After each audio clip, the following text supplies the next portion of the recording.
Jeff was born in Acapulco, Mexico. He grew up in a small house with his family. He had a brother named Jimmy and one sister named Mary. His mother was a housewife and his father was a factory worker. So they were in a critical situation economically. Jeff was an introverted kid. He didn't want to stay with other children.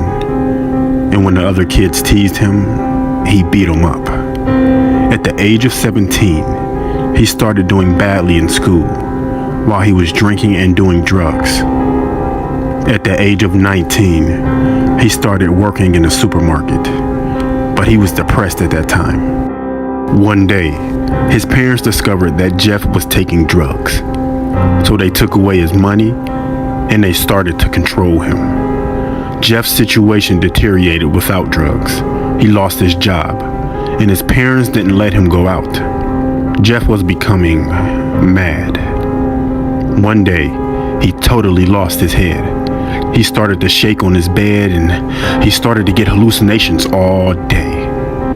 That night, while everyone was asleep, Jeff got off the bed. Without making any noise, he went in the kitchen and he grabbed the biggest knife. His heart was hammering in his chest. His eyes were shining. He slowly opened the door of his parents' bedroom. He approached his mother, aiming for the throat with the knife.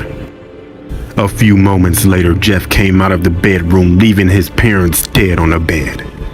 He slowly entered his brother's bedroom. He looked at him for one moment, and then he said with a deep, raspy voice, "Do you want to sleep?" Mary, Jeff's sister, she woke up. She heard a strange noise, but she wasn't sure of what she heard. She got off of her bed and went into the bathroom. After that, she decided to go in the kitchen and get a drink of water. But she noticed that the drawer of knives were open, and the biggest knife wasn't there. She was very upset at first, but when she turned around, she was shocked to see that she saw Jeff with a bloody knife and a wide smile. He whispered to her, "Go to sleep." After killing his family, Jeff came out of the house. He went into an abandoned house. He felt very tired, so the next day the police looked for him, and finally they found him. The police brought Jeff into an insane asylum. They put him in a small room with only one tiny window. They put him in a room with a camcorder just to watch him. After 2 days and one night, the nurse was bringing Jeff the food for the next morning. When the nurse came into the room, Jeff was pretending to sleep. As the nurse closed the door behind her, Jeff jumped on her.